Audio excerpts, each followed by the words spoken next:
Hey guys, it's Mr. Francy here, and guess what? I have finished my second book for the year! Yay!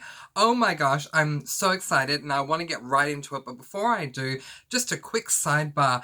Over on Goodreads, I set a goal to read 12 books this year, but I don't think that that's going to be enough. I really toyed today with changing the goal because I know you can do that. You actually can go in and edit the amount of books that you wish to read for the year, and I'm strongly thinking of doing that, but I've come to a pretty safe conclusion that what I'm going to do is I'm either going to wait until I've read 12 books and then adjust it, or I will wait until I get halfway through the year and then adjust it, whichever one comes first. So at the moment, my goal is still to read 12 books this year, but I do feel that that will be upped because I'm getting right back into reading and I'm reading things a lot quicker than I thought I would be able to, so we'll see how we go. But let's get right into this review because I know that's why you are here. So the second book that I've read for 2020 is Personal Demons by Lisa DeRoches. Now, if you have been following my videos, you know that this is a book that I read for my book club, and I probably would have finished this book a heck of a lot quicker if I wasn't doing it for my book club. Now, that's not me saying that I don't like my book club or anything like that, because I love having a book club. I love being able to talk to people about books, which is why I also have my channel, but the restrictions placed on how many chapters we could read per week, it really slowed my reading experience down. And so, yeah, that just took a little bit of getting used to. But anyway, I've finally gotten through it. At our last book club meeting on Sunday, we were up to chapter 15. There are 23 chapters in the book. We generally read 5 chapters a week. And, well, we pretty much decided, let's just read the final 8 and finish the book. So it took me 2 more nights to do that. Today's Tuesday. It took me 2 more nights to do that, and now I'm completely done with this book. So let's get right into it. Starting off with my rating for this book, Personal Demons by Lisa DeRoches, which ended up being a really surprising result for me if you followed my reading vlogs. It ended up being 3 out of 5 stars for me, and that is the official rating. Unlike with the first book that I read, and you can check that out in my reviews playlist, The Replacement, where I officially rated at 1.5 stars, but on Goodreads you can't give a 0.5, so I rounded it up and made it 2. This book is actually worthy of 3 stars. Now, I'm not going to give it a 1 star, but I'm not going to give it 5 stars, and I'll explain why. Let's start off with the cons of this book, because you probably know what they are already. I've spoken about them quite a lot in my reading vlog, but let's rehash all of that. Okay.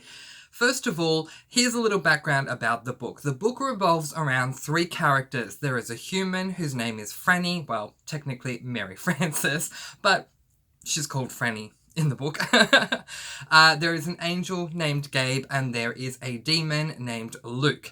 Now, Franny is a human, but she is special, and this is all we know for the first half of the book. She is a special human, and so God has entrusted the angel Gabe to come down from heaven to tag her soul for heaven.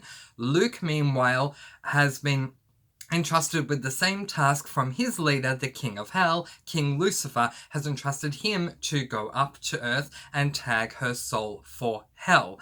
Now, right at the beginning of the book, they don't exactly know who they're going to tag, or at least we know that Luke doesn't know who he's going to tag, but ultimately he does meet Franny, and he ultimately works out that it is Franny he is meant to tag. Now, let's get into what I didn't like about this book. What I didn't like was that the first half of the book was not really a fantasy book. The only real fantasy elements about the book were that we have a demon, we have an angel, and with the demon we are able to learn a couple of powers that he has, but it is not even a sprinkling, it's just like a little, here you go, we'll just put a little tiny element of fantasy into every couple of, I don't know, every 25 pages or something. We'll just put a sprinkle of 1 or 2 lines about fantasy, but the rest might as well have been a human Landia book. Sidebar, if you don't know what Humanlandia is, it's a genre that I've made up myself that refers to a book that is shrouded in anything human. And this is a very heavy Humanlandia book for the first half of the book. Now, let's get into the fact that this book is a dual perspective. I had to think about that word there. A dual perspective book. So what does this mean? Maybe you've never read a dual perspective book. Let's take the example of Harry Potter, or let's take the example of what's that vampire series called? Twilight. I keep thinking of Vampire Academy, which I'm rereading, about to reread now that I've finished Personal Demons. But yeah, Twilight and Harry Potter are, well, if we think of the first Twilight book anyway, and all of the Harry Potter book, it's not a dual perspective, it is a one-person perspective. Harry Potter centers around the perspective of the protagonist, Harry Potter, where Twilight centers around the protagonist, whose name is Bella. Oh my gosh, it's been so long since I've read the book. Bella, I believe her name is. Personal Demons is centered around the perspective of two different characters, Franny the human and Luke the demon. And the way that you know whose perspective you're following is that it is incredibly obvious because their name is written above their part. I want to give you an example of this. Let me head to the start of the book, even though it's in reverse. It'll give you some kind of an idea. Okay, so again, this is in reverse. I'm sorry about my camera, but you can see here that there's the word Franny. Okay, so we know that here onwards is all going to be about Franny. Then if I go a little bit further into the book, starting with chapter 6, we there have the word Luke. So it is very obvious to know whose perspective we are going to. And while I do appreciate that, I do need to talk about what I didn't like about the dual perspective. I am not someone who wants to come in to reading a book to jump fully into a book and how do I say this without using the word escape? Okay, I'll make it quick and say escape. Escape my physical reality, and my physical reality is a human physical reality. So I don't want to be jumping into a book, escaping my physical reality, and really jumping into this whole new world, following a human world. To me, it's just not something that I want to do. I know there are a lot of people out there that love contemporary books. I'm just not one of them. At least not right now. That could change. But right now, I'm all about brand new worlds, brand new characters with powers, and all this kind of stuff. Like, I want to see fantastical elements. Now, the perspective of Franny is extremely human, and it does make sense for the book, granted, yeah, absolutely, because Franny is a human. And I guess if Lisa Desroches was looking for one of the perspectives to be more relatable to the reader because she is a human, then she hit the nail on the head with that one. But for me, it's just not something that I appreciate.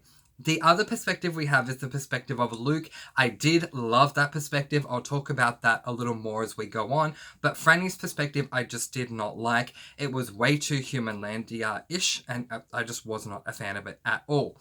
The next thing I want to talk to you about is the first half of the book. The first half of the book is not only shrouded in heavy Humanlandia, but it is shrouded in romance.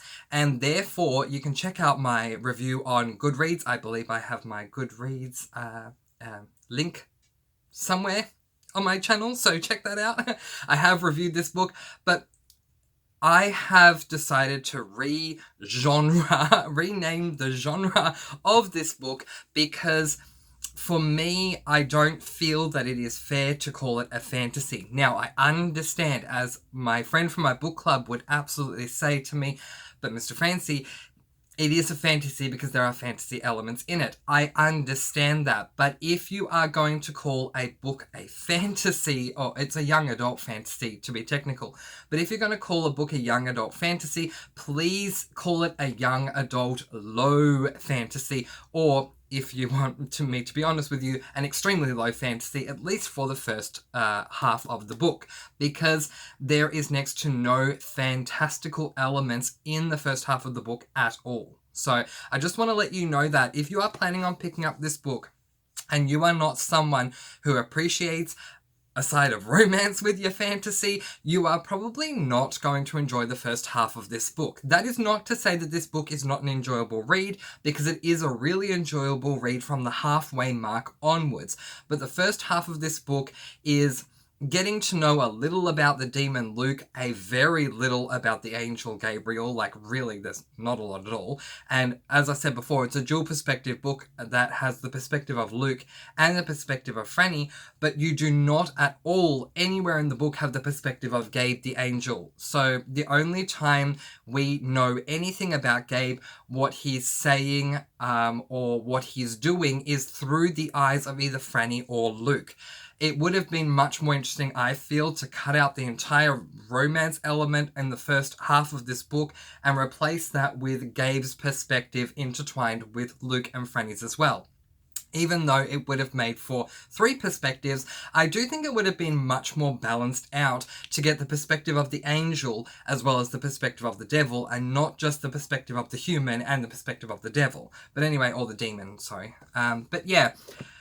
So it's very much shrouded in a romance at the beginning, and I just don't like that. I don't appreciate it at all, because both Luke and Gabe have a task to do, and their task is to tag her soul for heaven. So if you are going to spend the first half of your book, and this is obviously a direct thing that I'm saying to Lisa Desrochers, but I also say this to anyone who wants to write fantasy novels or young adult fantasy novels, this novel had such a wonderful concept. I love the idea of an angel and a devil trying to tag a human's soul for their world, either heaven or hell. It's really amazing. But if you're going to spend the first half of this book creating a love triangle, I just don't feel it's needed. I hope this is not a requirement for all young adult fantasy books, because I just don't feel the romance is needed. Maybe that's just me. But anyway, that's my thought on the negatives. If I think of any other negatives, I will certainly let you know. But that is my thought on the negatives. I want to now move over and give the positives their fair share as well.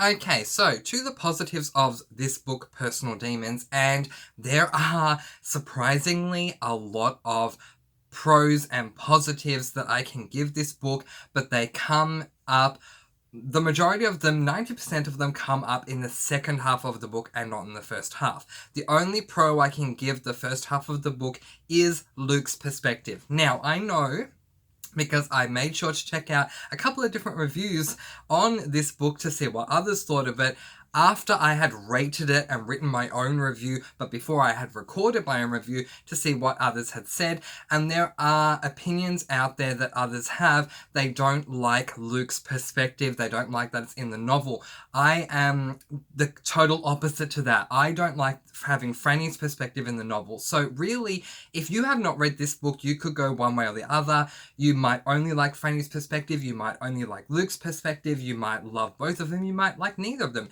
You might be upset like me that Gabe doesn't have his own perspective also. But I love Luke's perspective, because when I came into this novel, I came in knowing that the concept was a human is going to be tagged either for heaven or for hell. And Luke's perspective really does take you through his thoughts and feelings and the way he is navigating doing whatever he needs to do in order to try and tag Franny for hell. I really loved that. I really appreciated that. And if I can give any advice to Lisa Desrochers, it's that if she is going to ever do a similar book to this, then please don't worry too much about the human perspective. Or if you are going to do this, then make sure that you have the polarities, both sides of the polarity spectrum, being addressed, because it would have been great to see Gabe's perspective as well, about how he's navigating through everything and what he's trying to do in order to tag her for heaven. The only thing we can kind of take from this book is what we hear him say when he's talking to Franny, and then at other times he talks to Luke, and we don't know what's going on in his head. I would have loved to have seen that. Just my personal opinion. But it's great to see Luke really trying to work out how he's going to tag her. Now, a great example of this is relatively early on in the book, after he's tried a couple of different things, he decides that he wants to get her to commit 3 sins, because committing one deadly sin is apparently, according to this book, not enough to have your soul tagged for hell, because you can, what's that word? You can receive atonement for one deadly sin, according to this world. So he wants to get her with 3 separate sins, one of them being envy. So he takes out one of her friends on a date, even though it's a group gathering, and it does get her rather envious of the situation. I really appreciated what he was doing there. It was an indirect/direct approach in trying to get her to commit these sins in order to tag her for hell.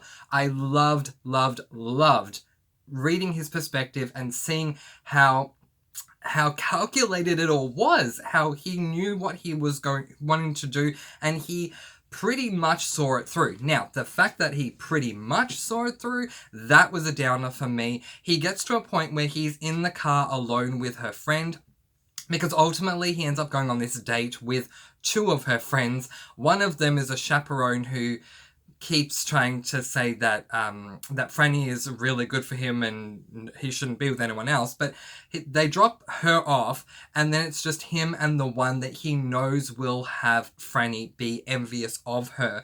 And things start getting a little bit hot and heavy in the car, and then all of a sudden he stops everything and says, I can't do this. Now, I don't know if this is because it's a young adult fantasy book that we can't go too far into sex scenes, intimate scenes, all that kind of stuff.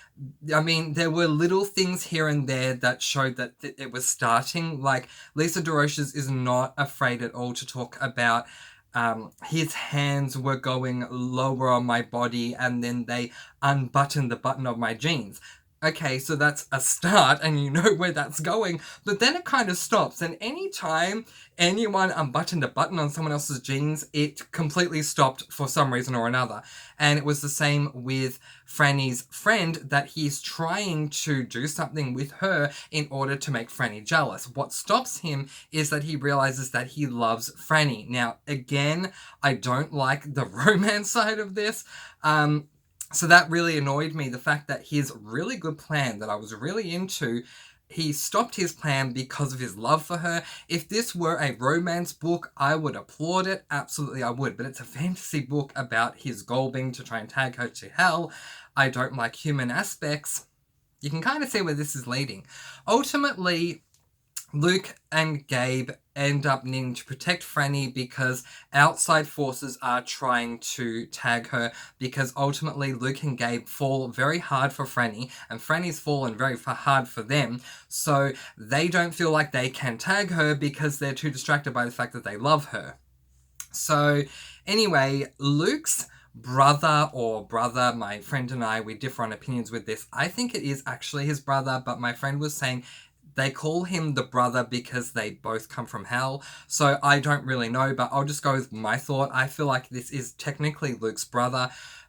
He is a succubus. No, he's not. He's an incubus. I'm sorry. A succubus is a female role, although with gender bending and all that kind of stuff that's going on these days, who knows? Maybe one day someone will come up with a female incubus and a male succubus. But anyway, females are succubi and males are incubi. He is an incubus. So he tries to come up to Earth to try and seduce Franny so that he can get the job done.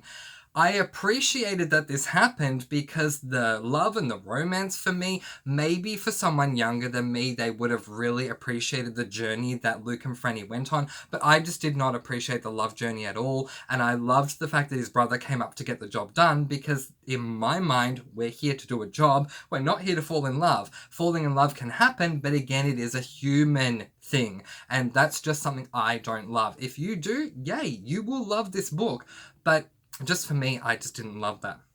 Anyway, once the attack is made on Franny and the brother nearly takes her to hell, but Luke saves her, Luke ends up deciding that as much as he hates Gabe, that the best thing he can do is to take Franny to Gabe's house in order for Gabe to be able to protect her.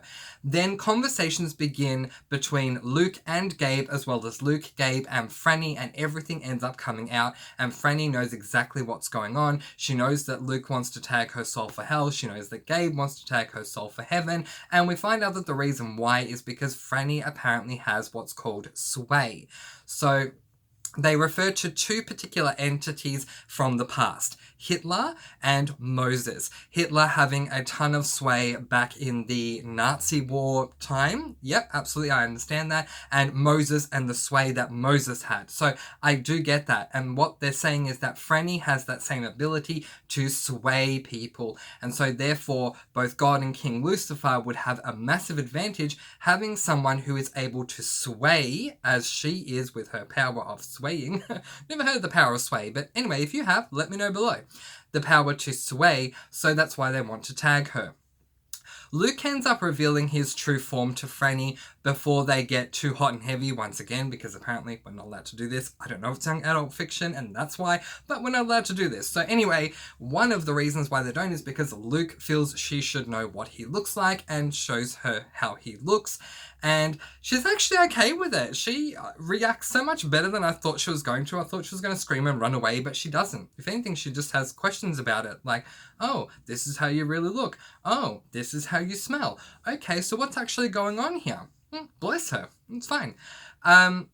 So ultimately what happens is that Luke's boss, who is not King Lucifer, there's a go-between between Luke and Lucifer. So the in-between comes down to Earth to try and tag her, because Luke's brother and his brother's girlfriend have tried to tag her a few times and it's not working. So the boss has to come in and do the job himself, and he very nearly succeeds. He calls upon his bloodhounds to take Luke out at Luke's place of residence, because he apparently, even though he lives in hell, he has his own little apartment. And same with Gabe. Gabe has a house, even though he lives in heaven. Maybe that's to keep up appearances, but that's not really explained in the book. But I'll just let that go, because that's just a little thing, a little nitpick there. So this boss guy, Luke's boss, sets these bloodhounds, these demon hounds, onto Luke, and we feel that Luke has died. Now, we do learn throughout the book that Franny has what I'll call the power of premonition, but it's not really given a name in this book, or if it is, I've forgotten what it is, but it's basically the power of premonition. She can see when people have died or are about to die, and she sees that Luke is about to die. But the thing is that Luke's boss glamours as Luke and picks her up, so she at her house, so she is convinced that Luke is okay, even though it's the boss that's masquerading as Luke. Eventually she realizes that it's not Luke, because the boss slips up in a, it's such a plot convenience, I don't like that, but he slips up in a really silly way, in my opinion. He calls her Babe, and Luke has never called her Babe, so suddenly Franny knows it's not Luke. I mean, anyway. So they go back to... so she ends up working out that he's not Luke, and she needs to think on her feet, how do I get myself out of this mess? So she gets the boss to drive her to Gabe's house, saying to the boss that she's actually house sitting. Long story short, they get there, and eventually the boss senses Gabe in the room, and he, basically picks Franny up and memes her, let's say that. Anyway, there's a big battle between Gabe and the boss, and Luke then comes stumbling in, and basically what we find out is that he had been working with the Bloodhounds at some point in hell, and once they recognized who he was, other than a couple of gashes that he received, he was totally fine. They left him alone, and now they're happy to protect Franny. Ultimately, what happens is that the boss guy ends up dying. I honestly don't remember how, but he ends up dying. And then we go into this, I kind of want to call it an epilogue, even though it's not called an epilogue, but I want to call it that, and it's a very long one. I honestly thought it was going to wrap up a couple of pages after the boss guy dies, but it goes on for quite a while, and the reason it needs to is because Luke knows the best thing that can happen for Franny is for her soul to be tagged for heaven.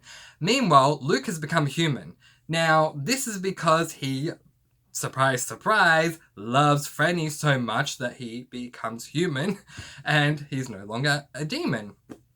Yeah, don't really like that. But anyway, that's fine. So Luke's now human, and we've gone from one human and two fantastical beings to two humans and one fantastical being.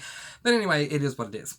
We ultimately find out that Luke became human because Franny had been using her power of sway without realizing it, and that's why Luke loves her, because Franny used her power of sway. But Luke doesn't really care either way, he still loves her anyway. But he knows that the best thing they can do is to tag her for heaven, because if she is tagged for hell, King Lucifer is going to control her, where after a couple of conversations with Gabe, it is realized that if she's tagged for heaven, while she will have things she'll have to do for God, God won't be anywhere near as controlling as King Lucifer will be. The problem is, and this is what I mean about it being such a long epilogue, the problem is that Franny needs to forgive herself for her brother's death. So let's go right back to the beginning of the book where this little breadcrumb was placed. When Franny was really young, about 7 or so, her brother was climbing a tree, and I guess Franny didn't want him to climb the tree or something like that, so she grabbed his foot and yanked on his foot. The brother fell from the tree and died. So Franny has been living with this guilt all of her life. Anyway, for her soul to be able to be tagged for heaven, she has to forgive herself for killing her brother. Ultimately, what ends up happening is that as a special prize for Franny after everything that she has done, her brother gets to come down to her and talk to her about the fact that no, she didn't kill him. What ended up happening, which I felt was really lame, but that's fine, it is what it is, was that the brother was climbing the tree too quickly, which I don't get, but that's fine. The brother was climbing the tree too quickly, so he slipped and fell. It wasn't her fault, and she had to forgive herself. It took her forever to forgive herself. Now, I get it. It's shrouded in... Sorry about the colouring there, the lighting there, that's really weird. It took her forever to forgive herself, but eventually she does forgive herself. And then Luke and Gabe go out into the hall to discuss the situation. And at one point, Franny's out in the hall discussing things with Gabe as well. Franny says to Gabe, I need you to do me a favour and do this for me. And Gabe says, I'll see what I can do. Then Luke has a discussion with Gabe and says, I need you to do this for me. We'll see what we can do. Meanwhile, something I haven't mentioned is that Luke ends up dying, which, anyway, I think it was meant to be a plot twist, but anyway, Luke ends up dying and he goes to this waiting room in the world between heaven and hell, and I do not remember what that world is called for now. Limbo. He ends up in Limbo and he meets Archangel Michael, who tells him that he has a couple of options. One of them is that he could go to hell. Another one is that he could go on to heaven. And I think another one was he can go back to Earth as a human, I think. So he ends up going back to Earth, and Franny ends up saving him. But honestly, I'm letting that go, because the point is, for me, is she going to be tagged for heaven or going to be tagged for hell? So eventually Franny does end up forgiving herself, and Luke is outside talking to Gabe while Franny and her brother are having this conversation where Franny finally forgives herself, and Luke says to Gabe, look, you need to tag her for heaven, because seriously, provided God doesn't control her too much, because if he does, I'm going to be big macho boyfriend and I'm going to have a word with God, which, bless him, even though he's human now, but bless him. So when they go back into the room where Franny and her brother are, Franny has forgiven herself, and Luke says, well, might as well go ahead and do it, tag her soul. And this was kind of anticlimactic because Gabe says, well, I already did it before we came back in the room. So there was no warning. And Luke says, well, you could have warned her. And I'm thinking the same thing. I'm thinking it would be nice if we were warned so we could see the soul being tagged. But no, it just happened in the blink of an eye. And so apparently that's how that goes. I mean, if it's that easy, why didn't one of them do it? I get why Gabe couldn't do it, because she had to forgive herself first, and he can't force her to forgive herself for Matt's death. But why didn't Luke just do it in the first couple of chapters, and then we would have been done? But anyway, so ultimately she is tagged for heaven, and then what happens is that Luke ends up getting tagged for heaven for, I assume, his selflessness in allowing her to be tagged for heaven, I think. But anyway, yeah, Luke ends up being tagged for heaven as well.